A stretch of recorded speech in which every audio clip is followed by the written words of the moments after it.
class. So what we've been talking about, we've been talking about Lewis structures, which is, Lewis structure is a way to draw covalent compounds, because covalent compounds, what you have two nonmetals, and two nonmetals, they both want to gain. So if you have two atoms that they both want to gain, what they end up doing, they end up sharing electron. And we learn how to draw Lewis structure, which shows how they're sharing electrons. Now the last part, we've done a lot of practice problem in Lewis structure. The last part we're going to talk about polarity. So let's go over what that is. If you have a covalent bond, again, covalent bond is when you have two non-metals. Don't forget the basics, okay? So when we have a covalent bond, which is two non-metals bonded together, covalent bond could be polar or covalent bond could be non-polar, and it has nothing to do with polar bear. And it would be cute if they did. So now let's go over what it is, what does it mean to have a polar bond, and what does it mean to have a non-polar bond. Let's say I have HCl, okay? Let's say I have HCl. And one thing I had asked you guys to do, I had asked you to consider hydrogen and non-metal, okay? When we do bonding and we do compounds, consider hydrogen and non-metal. That makes your life a little bit easier. So HCl, okay? Here's my compound. Now Cl versus hydrogen. Which one is more electronegative? Cl is more electronegative. Now, if you're more electronegative, what that means is you are going to pull the electron towards yourself. So if you're a more electronegative atom, that means you're going to pull the electron towards yourself more, because Cl is stronger than hydrogen. So it's going to pull electron toward itself. Now, because it does that, now the way I can show this is that the Cl has more electron than it should. So what it gets a partial negative. That's the sign for partial. And hydrogen is gonna get a partial positive because it has less electron than it should, because Cl is pulling all the electron toward itself. So even though this is a covalent compound, there are sharing electrons. Electrons are not shared equally. Who has more of the electrons? So the electrons are being shared, but Cl is taking more of the electrons. So electrons are not shared equally. Electrons are not shared equally. When the electrons are not shared equally, what we call that a polar bond. That is a polar bond. So you have a polar bond when the electrons are not shared equally. Then you have a polar bond. So far so good. Okay. Now let's draw another compound, Cl2. Two Cl's bonded together, that's a Cl2. It's a covalent compound, two nonmetals together. Now, which one has a higher En value?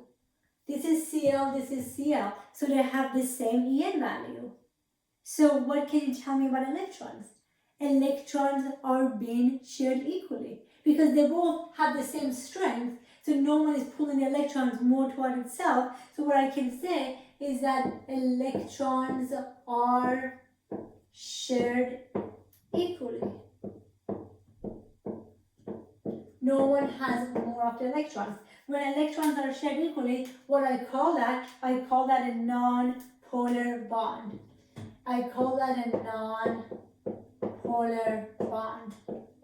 So polar bond, when the electrons are not shared equally, is polarized, right? Now non-polar bond, when the electrons are shared equally. So far so good. Okay.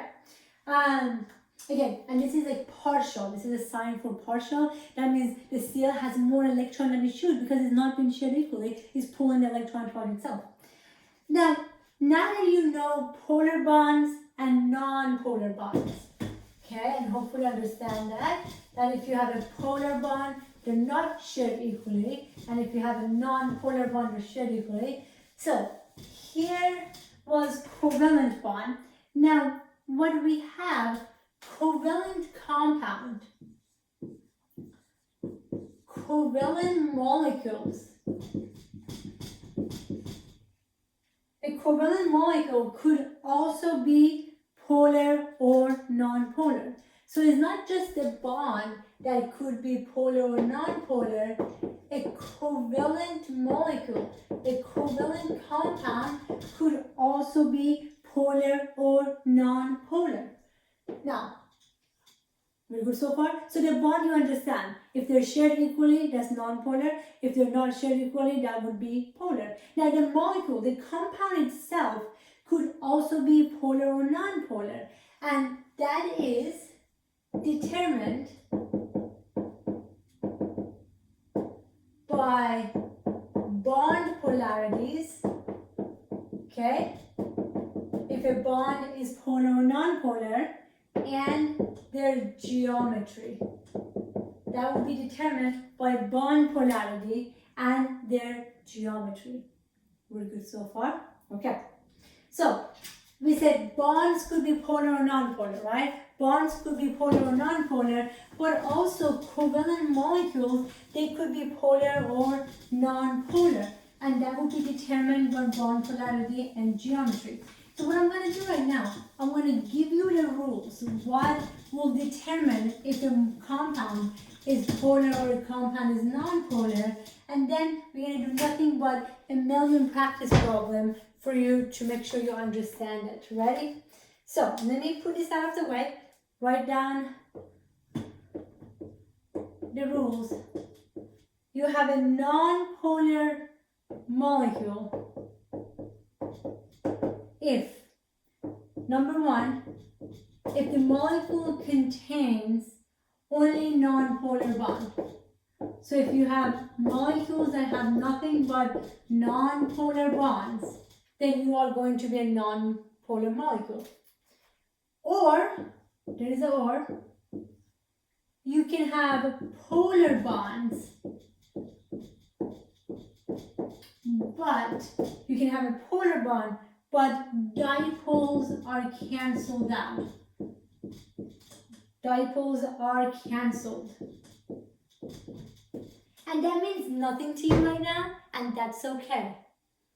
Now, how about a polar molecule? So that doesn't mean much to you right now, and I'm okay with that. We're going to go over it. So, to be a non-polar molecule, you should only contain non-polar bond, or you can have polar bonds where the dipoles are cancelled out. How about a polar molecule? You would be a polar molecule, number one, if you have polar bonds, and is not or, is and, okay? And if dipoles should not cancel out. And you'll see in a second what are these dipoles I keep talking about.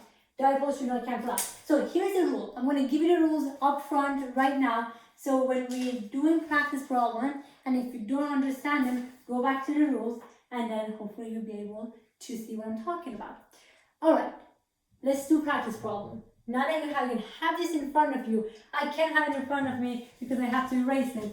But you have this in front of you. So as I'm doing practice problems, you can look at this, okay? As I'm doing practice problems, you can look at this. The first one we're going to do, we are going to do F2. So the first one we're going to do, we are going to do F2. Two nonmetals together, which means I have a covalent compound. I'm going to draw F2. This is F2, okay? Actually, I will draw the whole thing out. This is F2. Okay. Now, there's a bond. There's a bond right here. Is that a polar bond or a non-polar bond? What do you think? That's a non-polar bond because both F atoms, they have the same electronegativity, they have the same En value. No one is pulling electrons more toward itself. So it's a non-polar bond. So I have nothing but non-polar bond. If you contain only non-polar bond, what type of molecule is this? This ends up being a non-polar molecule. This ends up being a non-polar molecule. Okay? Because it has nothing but non-polar bonds, so it ends up being a non-polar molecule. Now, another way to look at the non-polar molecule is that, to think about it this way, electrons are distributed evenly. Electrons are distributed evenly, right? If this one we have some electrons here, we have some electrons here. Electrons are distributed evenly. No one has more of it, right? Distributed evenly. So far so good? Okay, that makes sense. Now, the next one I'm going to do, I want to do CO2. We've done this before when we were doing practice problem for Lewis structure, but you redo it too. CO2. Draw the Lewis structure for CO2. I'm not going to go over how you draw this because that's in my previous video. You better watch those. If you draw CO2, the molecule is going to look like this. You have C double bonded to O, C double bonded to O. This is what I have. Okay? Now, we want to know if overall this is a polar molecule or if this is a non-polar molecule. Okay? So is this a polar molecule or this is a non-polar molecule? Carbon and oxygen, which one has a higher EN value? Hopefully you're shouting oxygen. I completely agree. So oxygen has a higher EN value. So what that means is oxygen is going to pull the electron toward itself. Do you agree? Okay, that's how we show it. The electrons are going that way. How about over here? The same. Oxygen is pulling electron toward itself. You guys agree with that? And remember, when you do that, that means this has more of the electron, so you will have like a partial negative because you have more electron than it should. All right, so the oxygen has a higher EN value, is going to pull it toward itself. So this arrow that I'm drawing, that's called dipole. It's showing where the electrons are going, where they're being pulled. So these are the dipoles. Now, carbon-oxygen bond is a polar bond. You guys agree? It's a polar bond because the oxygen is more electronegative and is going to pull the electron toward itself. Okay? That's good. Now, overall, what is this molecule? So I know I have polar bond.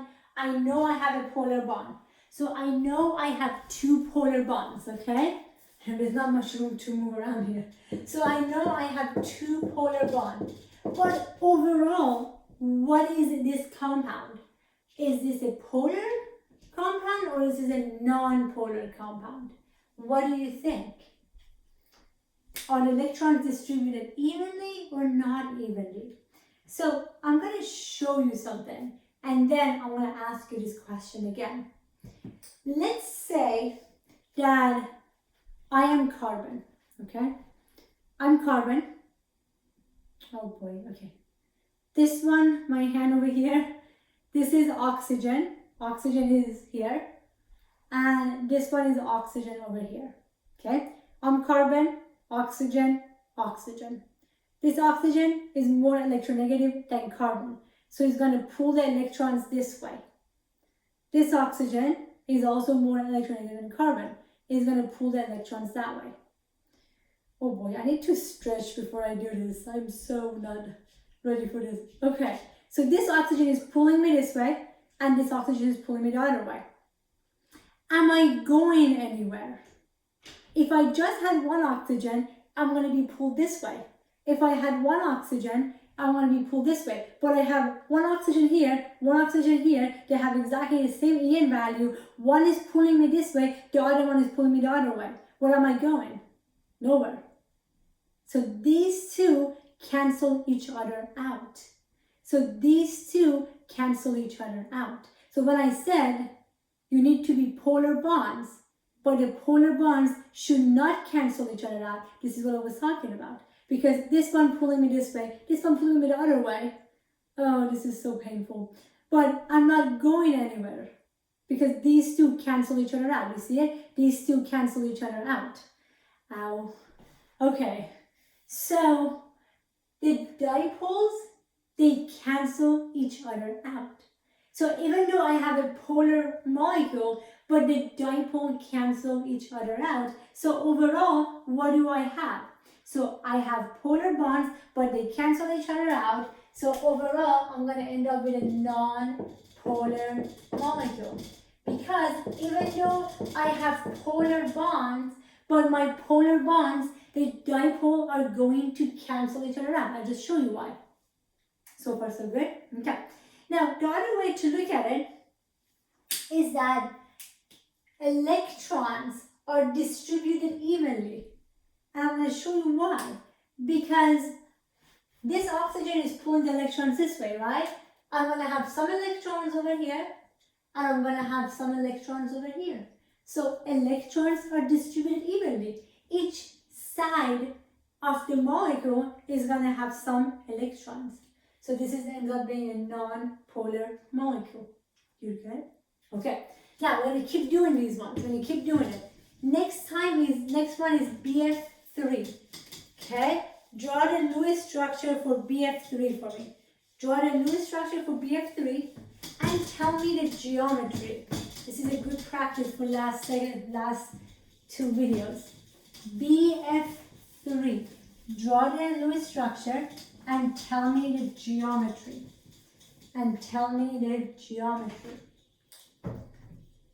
So BF3, boron goes here. I have fluorine. Again, I'm not going to go over how to draw this because I've done 2 videos with those. So make sure you watch those videos. They're good videos. Okay. And tell me what's the geometry? The geometry is trigonal planar. All right. You know that fluorine has the highest EN value on the periodic table. Fluorine is the bully on the periodic table. Is the strongest guy on the periodic table. So you know that is going to pull the electron toward itself, right? Is the strongest guy on the periodic table. So I know that these are my dipole. I have 3 bonds. Fluorine is pulling the electrons this way, fluorine is pulling electrons this way, and fluorine is pulling electrons the other way. So what can you tell me about my bonds? Is this a polar bond? Is this a polar bond? Is this a polar bond? Yeah. So all of my bonds are polar bonds. So I have polar bonds. Because again, fluorine has a higher EN value than boron. It's going to pull the electron toward itself. So electrons are not distributed evenly. It's polarized, right? Fluorine has more of it. Okay. So I have polar bonds. Now, the next thing you have to look at is that do they cancel each other out? Do the dipoles, again, these are dipoles that I drew in red, do the dipoles cancel each other out? Yes or no? What do you think?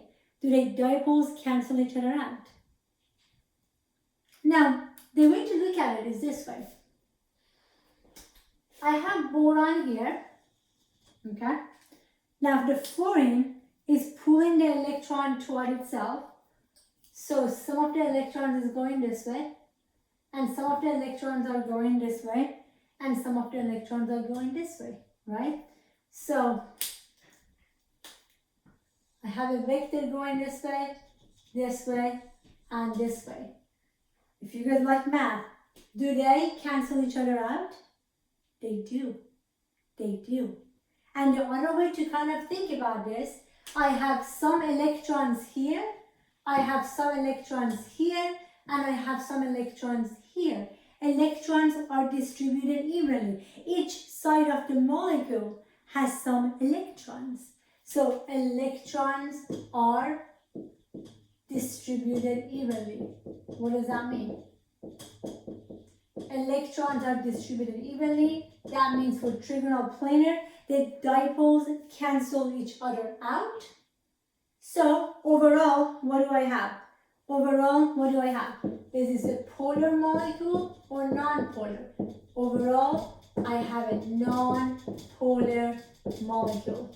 Overall, I have a non-polar molecule. Because yeah, I have polar bonds, but in trigonal planar geometry, they would cancel each other out. The dipoles cancel each other out. Basically, one is pulling me this way, one is pulling me this way, the other one is pulling me this way. Again, I'm not going anywhere. They're going to cancel each other out. Electrons are distributed evenly. Okay, I know it's a hard concept, but hopefully you try to get a hang of it. I'm going to keep doing practice problems until you get the hang of it. So, the key is, first of all, figure out if you have a polar bond or non-polar bond. If you only have non-polar bond, then you're done. There's going to be a non-polar molecule. But sometimes, if you have a polar bond, you have to look at, are the dipoles canceling each other out, or the dipoles are not canceling each other out. If the dipoles are canceling each other out, then you end up with a non-polar molecule. Next one is HI. What do you think? HI. If I were to draw HI, it would be H bonded to I. Which one has a higher EN value? I or H? Hopefully you're saying I, yeah.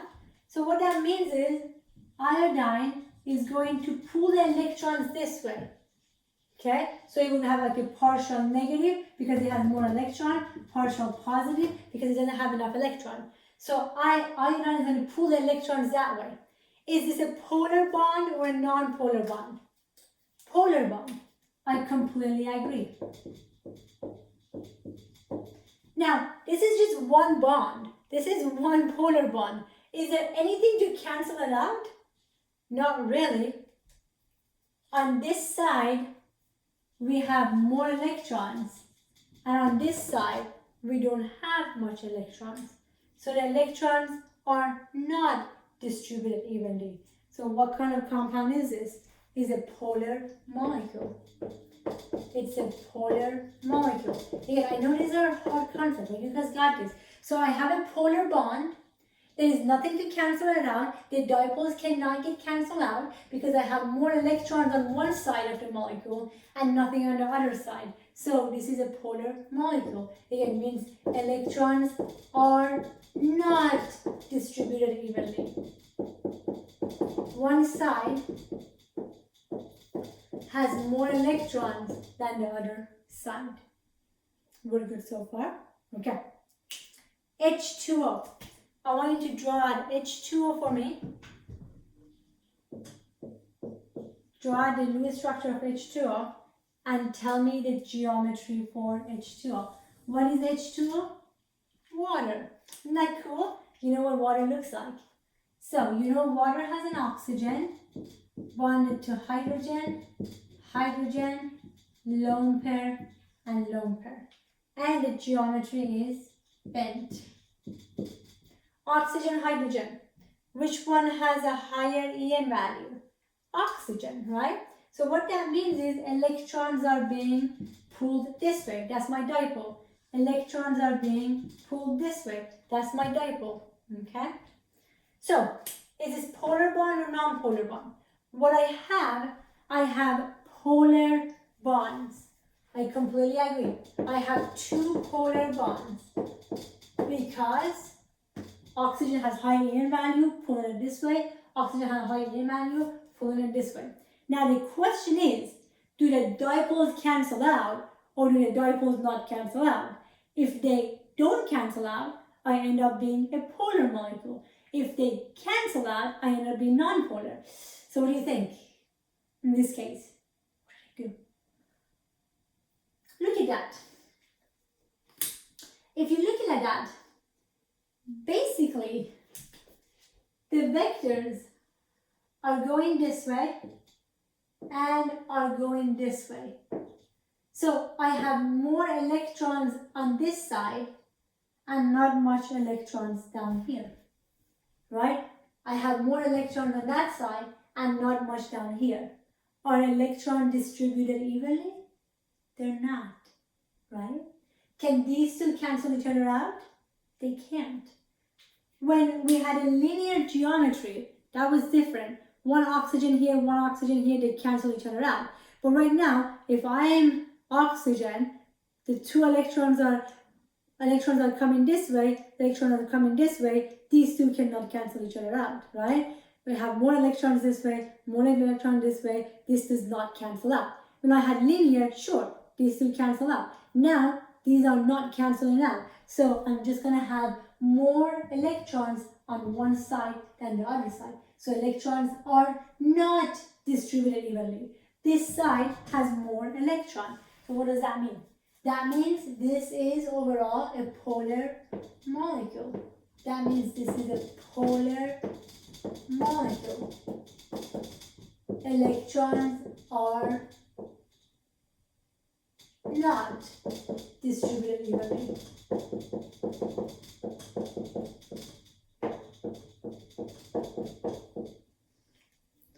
Yeah? Okay. Hopefully you guys are getting the hang of it. Okay?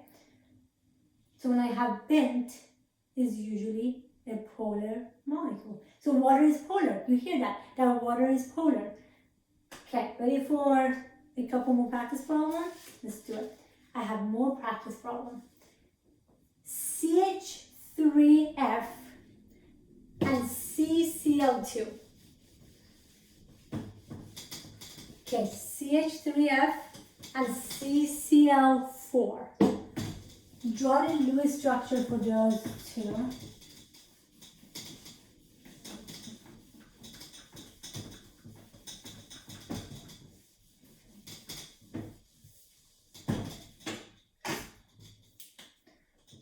CH3F and CCl4. Okay. All right. Again, I'm not going to spend time over this. Hopefully you already know how to draw these out. This would be my Lewis structure. The carbon goes in the middle, and then a hydrogen and an F rounded. Okay. And CCl4, carbon, Cl, Cl, Cl, Cl. So far so good? Okay. Now if you look at your geometry sheet, what's the geometry for CH3F? One center atom, 1, 2, 3, 4 bonds is tetrahedral. Okay, one center atom, 1, 2, 3, 4 things around it, also tetrahedral. Yeah? Okay. Again, let me redraw this a little bit. This is a little weird. More than a little bit. Makes me feel a little better. Okay. Lewis structure, you know how to do this. Now the question, you know the geometry. So you know how to draw the Lewis structures, you know to figure out the geometry. Now the question is this polar or non-polar? Is this polar or non-polar? I want to start with this. Okay? Cl is more electronegative than carbon.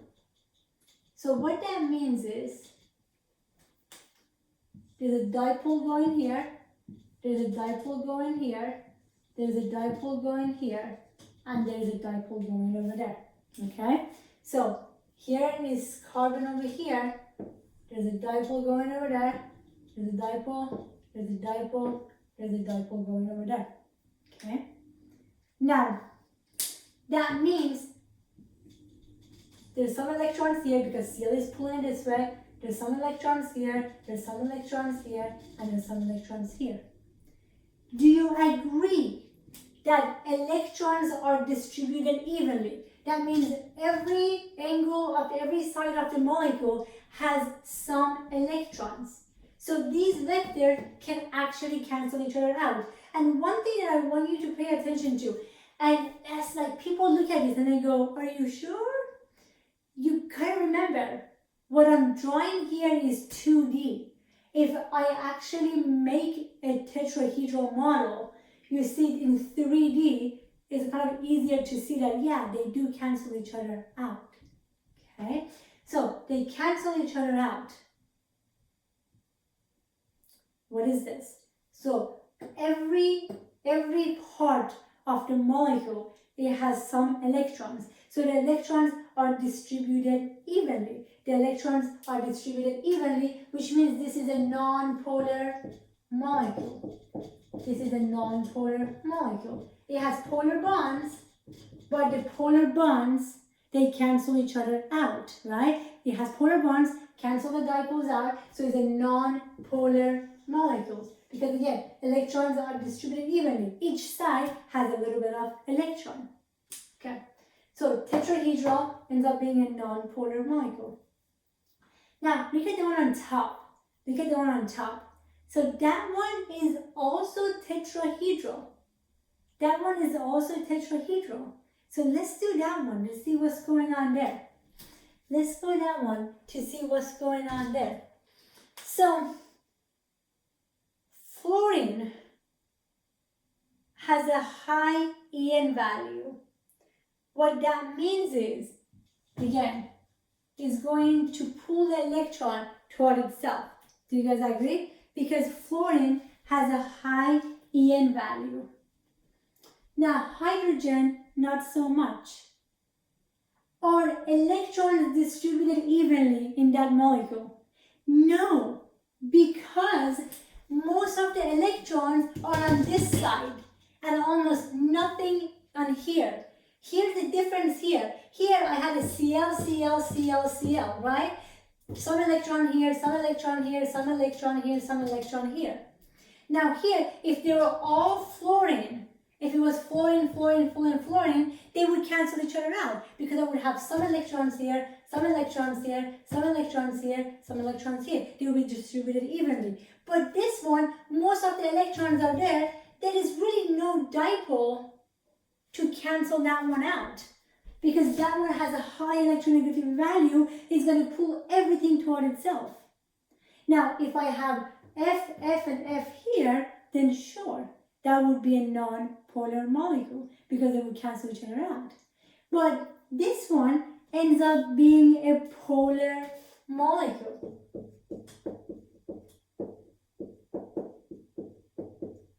Now, here's the shortcut. Pay attention to this. Every time you have more than 2 types of atoms, there is no way they're going to cancel each other out. Okay? It's kind of like you can only have one best friend and you can negotiate with them, but you can't have 2 best friends and you all get along. That's just not going to work out. Trust me. It's the same thing.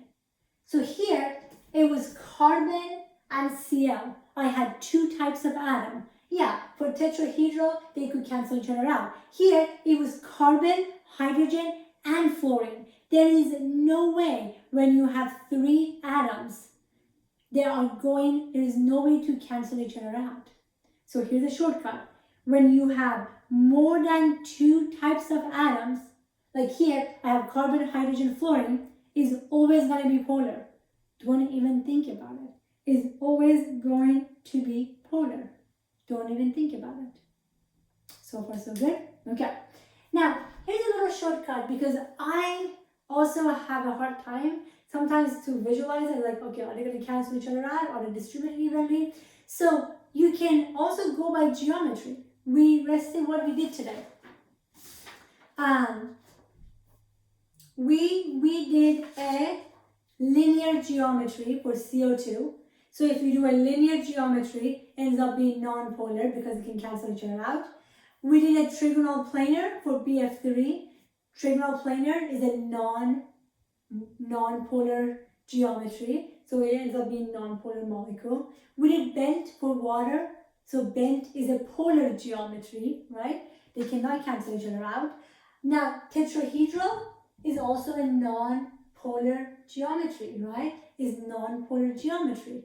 So you can also see the pattern.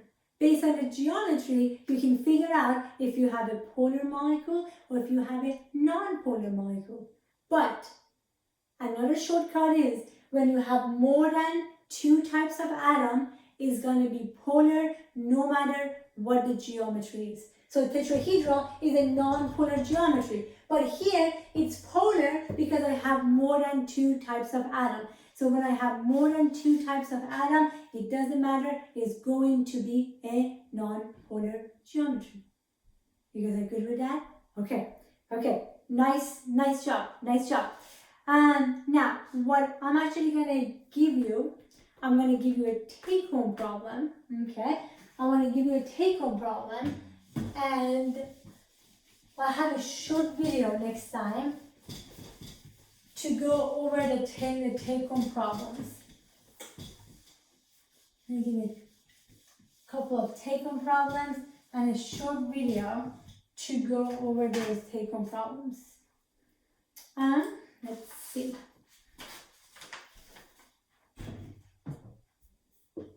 OF2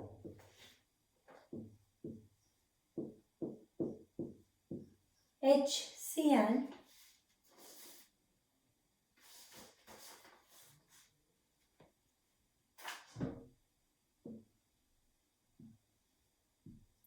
SO3. Okay?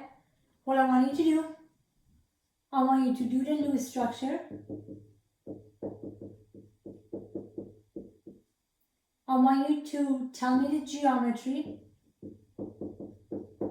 And then I want you to tell me the polarity. Sounds good? I have a little short video to make sure. Again, polarity, think about it. Are they going to polar bond or non-polar bond? If you have only non-polar bond, it's going to be a non-polar molecule. But if you have polar bonds, you be careful. Do they cancel each other out or do they not cancel each other out? Are electrons distributed evenly or not distributed evenly? This was a big lecture. Hopefully you have an understanding of what polarity is.